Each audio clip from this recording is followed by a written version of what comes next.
grumpy old men who can do something about it. You're watching Beyond the Trailers review of The Expendables 2.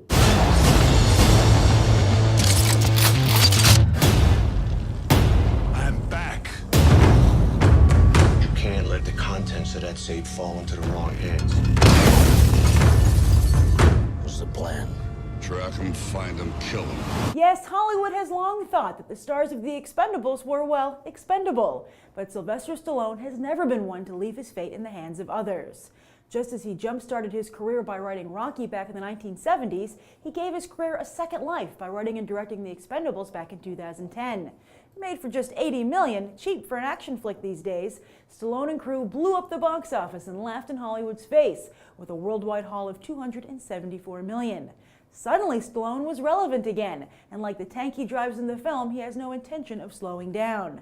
Yes, even before The Expendables 2 hits theaters, he's already talking up The Expendables 3. Nicolas Cage has already signed on, and Stallone's wish list includes Harrison Ford, Wesley Snipes, and Clint Eastwood.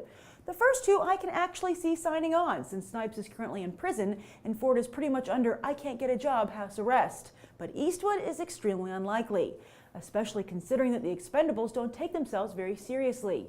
Sporting names like Lee Christmas, Yin Yang, Hail Caesar, and Toll Road makes the franchise seem more like something a bunch of friends came up with than a team of professionals.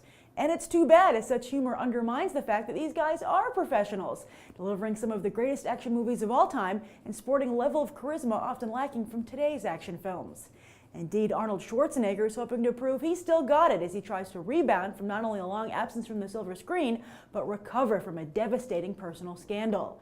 And so far, reviews say he does. Poetic Justice, as a remake of one of his most iconic movies, Total Recall, is currently floundering at the box office. But the real question is if The Expendables can move beyond mere nostalgia for its stars to become a franchise in its own right. Let's go find out. So how was The Expendables 2? Excellent. They were all in top form. It was awesome, especially spending it with my daughter. The plot was a little predictable, but that's okay because it had all the heavy hitters. That's not why you come. That's not why I come. Surprisingly, it was a very good movie. Why do you say surprisingly? Well, based off the first one and with the kind of idea that you're getting with them bringing back more old 80s stars who aren't really stars anymore, you're kind of surprised that it was significantly better than the first one. I like Expendables 1 better. It was like, Expendables 2 had a lot of action in it. 1 was, bringing the group all together and everything else. So some of the characters that was in 1 wasn't really into, like Jet Li. This one had action, but it's like the main character was like really missing, and that's Jet Li. I think the first one was better, but this one was good. I think it was a sequel, and I think that it was pretty well done. And it has to follow through, so it actually did a good follow through. Of the new additions, who was your favorite?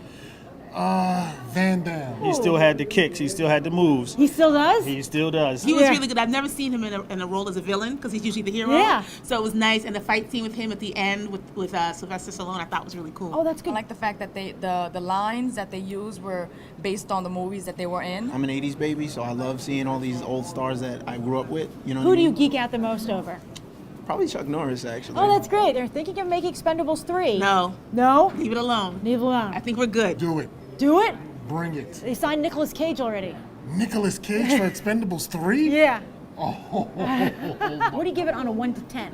A 7. I give it a solid 8. I give it a 10. 10? 10. I would give it a 9. I give it a 9. I give it a 9. With an overall score of 8.5 from audiences, it seems the Expendables franchise is still relying on nostalgia, but it's got it in spades.